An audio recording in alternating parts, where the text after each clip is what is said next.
Hello again, everyone, and welcome to episode 4 of the PR Report. I'm your host, Pleb Rising. Today, we'll be continuing our look at the sovereign individual by covering Chapter 4's The Last Days of Politics, Parallels Between the Senile Decline of the Holy Mother Church and the Nanny State, where authors James Dale Davidson and Lord William Rees Mogg highlight a megapolitical shift from 500 years ago as a way to understand the one currently unfolding in real time all around us on a daily basis. More specifically, we'll see how a couple of technological advances towards the end of the 15th century shifted the medieval worldview, altered their logic of violence, and set the Western world down a post-feudal, post-church dominated path. So again, why is this important to us? Well, the authors maintain we're currently living through a phase change of humanity, one that sees us transitioning from the industrial into the information age, that these transitions have happened before and can be identified through a model of analysis they refer to as megapolitics. These megapolitical factors are the hidden causes of change that alter the logic of violence and are often overlooked, misunderstood, or stashed away in cultural blind spots. They kindly bring these to our attention as a way to help us better understand what they refer to as the new revolution of power that is liberating individuals at the expense of the 20th century nation state. By improving our understanding of previous historical shifts, it is the hope of the authors that we can use their examples of megapolitical analysis as a way to see what's happening currently in order to make more forecasts that are accurate regarding our future so that we have an opportunity to transition into the information age in the most masterful way possible. And for that, I give them the proverbial hat tip because they've done a bang up job laying all this down roughly 25 years ago. And it's proven to be quite useful. It's a great model and it's more than adequate map for the territory in which we currently find ourselves, which, to be quite honest, these days sometimes feels like clown world. But I digress. If things like megapolitics, the logic of violence, or the new revolution of power are unclear to you, I'd invite you to check out the first 3 videos in this series where those terms are introduced and covered in detail. And as always, links will be in the description. So now, Chapter 4, The Sovereign Individual. And again, the name of this chapter is The Last Days of Politics, Parallels Between the Senile Decline of the Holy Mother Church and the Nanny State. So why do they call it the last days of politics? They point out that today's politics are really all about jockeying for control of the spoils on violence, and that thanks to the gunpowder revolution that went down about 500 years ago, more on that later, the return on that violence increased dramatically. And they forecast the death of politics as we know them today.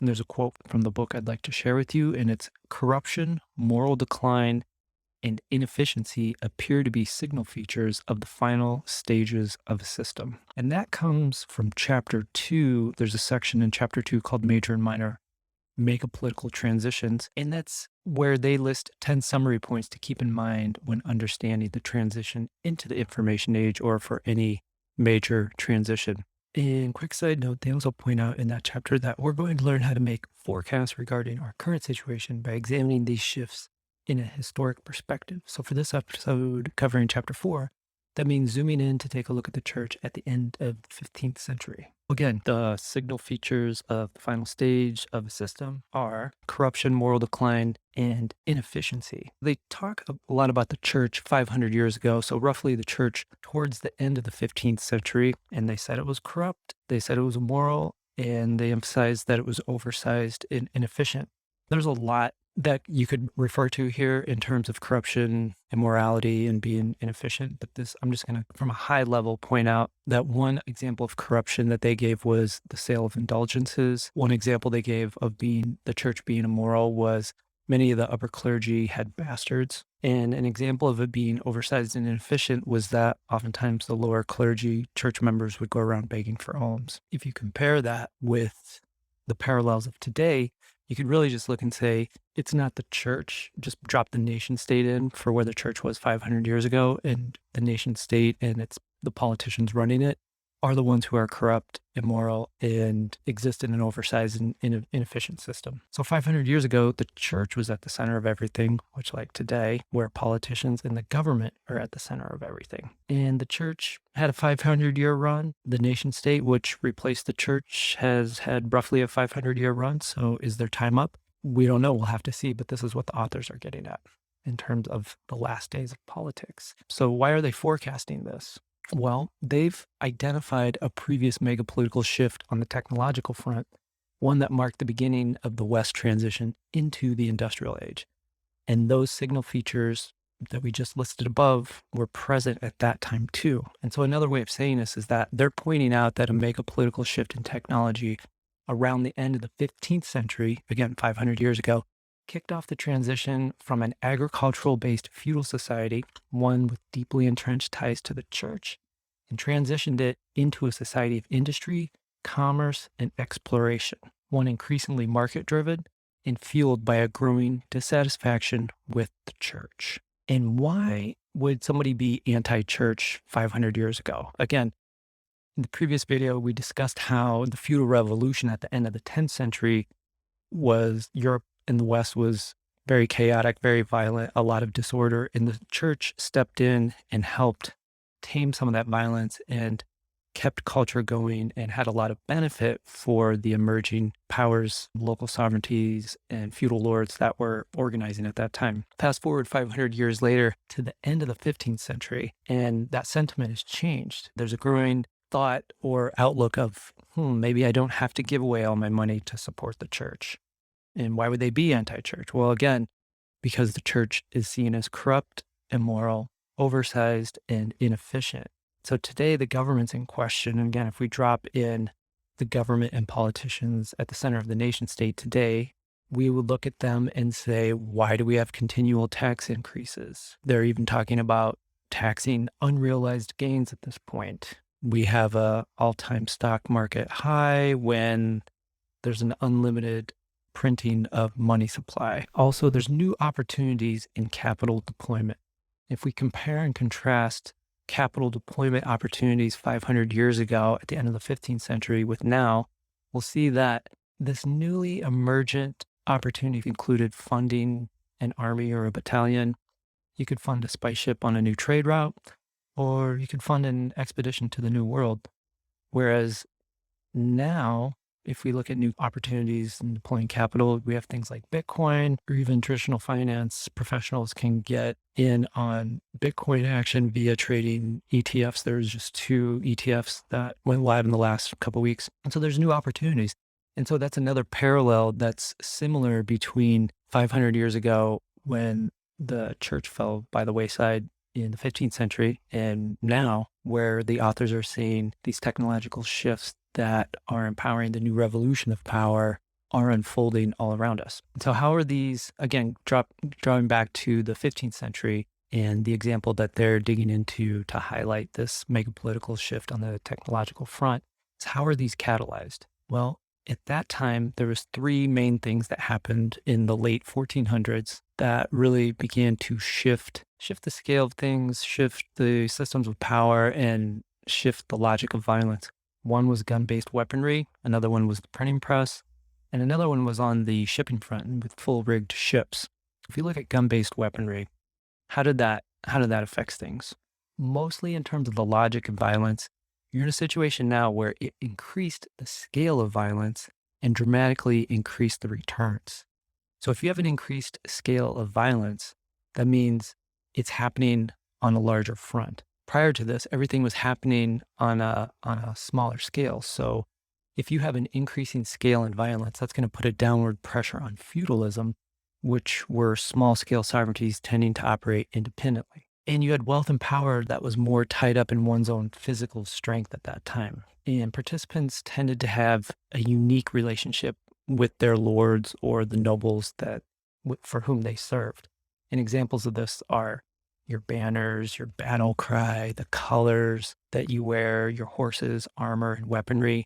Those tended to be more fragmented and more unique depending on your particular relationship with the house you were serving, or again, the nobles you were fighting for. But with this increased scale of violence, thanks to the gunpowder-based weaponry, that resulted in participants tending to have the same relationship with the monarch for whom they served. And again, if you think of that as being a uniform relationship, it's odd or interesting that around the same time, you see the emergence of uniforms in the group of fighters. Also, this resulted in wealth and power being decoupled or less coupled to one's own physical strength. If you were a monarch and you had some wealthy merchant friends who were successful in commerce in the city that could provision some weapons for you, great. You just purchased more of them and you increased the scale of your firepower and increased the scale of your strength and increased the returns on your violence. That's gunpowder-based weaponry. Another catalyst for this technological shift at the end of the 15th century, and this is a big one too, is the printing press. There's a quote from the book that says, when they're talking about the printing press, and it says, "A subversive technology that when suppressed was put to its most subversive use." And so how did the printing press subvert? Did a bunch of stuff. One thing that was a big overall shift, and this didn't happen right away, but it definitely took place, was that it increased literacy, which led to the erosion of the medieval worldview. And what I mean by that is prior to the printing press coming on the scene and literacy increasing among the general population, is that people tended to think more symbolically and more with an allegorical personification. A lot of the peasants and farmers and people in Europe at the time just couldn't read, and they relied a lot on symbolism, pictures that the church, like information being presented through the church in pictures, and everything in the picture would mean something, like the type of shoe somebody was wearing on their foot stood for something, and they were holding a walnut, and that had something to do with what the cross was made of, or all kinds of stuff like that. And so there was just more of a symbolic interpretation of the world around you. And that gave way to more of an increased level of being able to think critically and more towards recognizing cause and effect relationships in the world around you. And again, this didn't happen overnight, but it paved the way for that to occur. And eventually that type of critical thinking and moving more towards an awareness of cause and effect ends up in the scientific revolution. And so it's sowing the seeds for like dramatic change. That's a huge shift. And again, this is another way to say that the symbolic thinking and allegorical personification gave way to more critical thinking in terms of cause and effect, leading towards a more systematic and methodical train of thought. There was also the spreading of knowledge of new markets and new avenues for investment. So this is just general people sharing information about what's going on around you. And one of the things that was happening at the time is these trade routes were opening up. And so the printing press was a way for people to talk about the adventures that they were having and just basically simply raising the awareness that these opportunities existed. Another one was that with the printing press, it was now more efficient than the competition, i.e. the church scriptoriums. And the scriptoriums were where the church had all the monks, or in the monasteries, they had the scriptoriums, and the monks would sit down and copy books by hand. And it took a really long time. The emergence of the printing press, you could print a book in hours instead of copying it in months or weeks or however long it took. And it was much cheaper. Of course, there's going to be the initial upfront capital cost to produce the equipment, but in the long run, it was going to be cheaper to use it. Also, have this notion of an emergence of decentralized knowledge. So again, back to the scriptoriums, the church scriptoriums no longer had a monopoly on information. They weren't the only place that information was collected and digested and, put back out there. The printing presses start to spring up across the countryside, and now you have less of a centralized information deployment within the culture. Also, the printing presses just offered an outlet for criticism of the church. And again, a lot of people, as we mentioned before, viewed the church as corrupt, immoral, oversized, inefficient. And with being able to print your publications, you had an outlet to criticize, and that never existed before. So let's look at some comparisons from then and now. So from at the end of the 15th century to now. So this technology was subversive. It threatened the church, and they tried to ban it. And guess what? When they tried to ban it, it failed. And what happened was, instead of the printing press going away, people just sprang up and started using them out at the periphery where the authority of the church wasn't as strong and they knew they could get away with it. So there was no stopping it. If you think about a modern day parallel, again, is there anything that's a subversive technology appearing on our landscape that's trying to be suppressed? And I would say, yes, there is. It's called Bitcoin. And government's been trying to ban it for years, and they ban it and they unban it. And then another government tries to ban it, and it never works. So governments are trying to ban Bitcoin, and essentially Bitcoin is just an escape hatch to a dying monetary system. And you have corporate and governmental FUD. So they're spreading fear, uncertainty, and doubt about some of these technologies that are upending the status quo. Another aspect of things that are getting censored or filtered would be just in general content or information on the internet. And that's typically resulted in the emergence of the dark web and dark markets.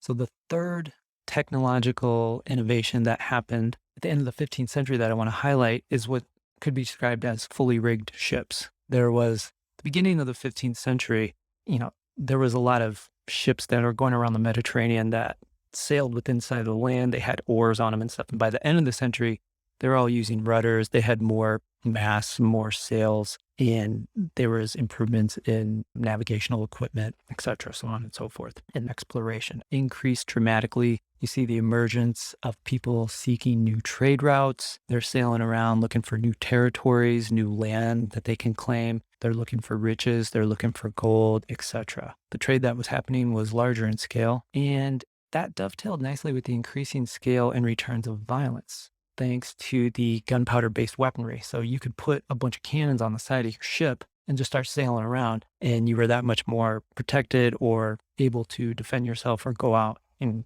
do whatever you needed to do. Additionally, trade became more frequent. There was just an increased frequency of more trade. It was larger in scale and it was happening more often. And thanks to these improvements in shipping and being able to protect yourself with the gunpowder-based weaponry, you could go farther distances, really get out there and find these longer routes and be at sea longer. Another thing that happened while all this was going down was that there was the emergence of a merchant class, which had never been part of society in Europe before. These were people that were successful in commerce, and they were able to deploy capital however they wanted to, and they deployed capital differently, and they were, in general, less supportive of the church. And they liked to typically take advantage of new investment opportunities. We spoke about this up here in the new opportunities for capital deployment. This merchant class was taking advantage of that. Instead of donating all your money to the church and so on and so forth, maybe fund an army or a battalion, or maybe you fund a spice ship on a new trade route, or maybe you fund an expedition to the New World. There's just more opportunities, different ways to deploy your capital. And so there's a quote from the book that sums all this up quite nicely. It says, "The modern world was born in the confusion of new technologies, new ideas, and the stench of black gunpowder. Gunpowder weapons and improved shipping destabilized the military foundation of feudalism, even as new communications technology undermined its ideology. Among the elements that the new technology of printing helped reveal was the corruption of the church, whose hierarchy as well as rank and file were already held in low regard by a society that paradoxically placed religion at the center of everything. It is a paradox with an obvious contemporary parallel in the disillusionment with politicians and bureaucrats in a society that places politics at the center of everything." Okay, so does any of this analysis shed light on our current situation? Does it at all help us right now as we transition into the information age? And if so, how? How does it help us? Well, I think that in the sense that it further cements the fact that a major megapolitical transformation is underway, then yeah, it does. It does help us. Much like the ruling system at the center of society 500 years ago was corrupt, immoral, oversized, and inefficient, today's nation-state governments tend to operate and be viewed in the same way. And much like society at the time of the last major transition, which was into the industrial age from the agricultural age, they saw technological advancements altering not only humanity's outlook on the world, but perhaps more importantly, their logic and violence. We see those same aspects present today as we ourselves transition into the information age. So All around us, at every turn, one can see the impact of microprocessing based advancements from finance to mechanics to communication to travel to art to entertainment. Our lives are fundamentally different than they were just 20 years ago, and radically different from when computers first escaped the university research labs and landed in the lap of consumers worldwide. So, our world is increasingly dominated by technologies that are better, faster, harder, stronger, and smarter. So, if the ruling system at the center of society can't find a way to evolve with the times, to update the operating system that governs the culture they're intended to serve, then yes, it most likely will fall by the wayside in favor of something that does. But perhaps most crucially is that with the rapidly evolving technological landscape whizzing by us at every turn comes the fact that the logic of violence has shifted again. And we're in a position now where smaller scale groups and even individuals can pose a legitimate threat to a large scale entity like a nation state.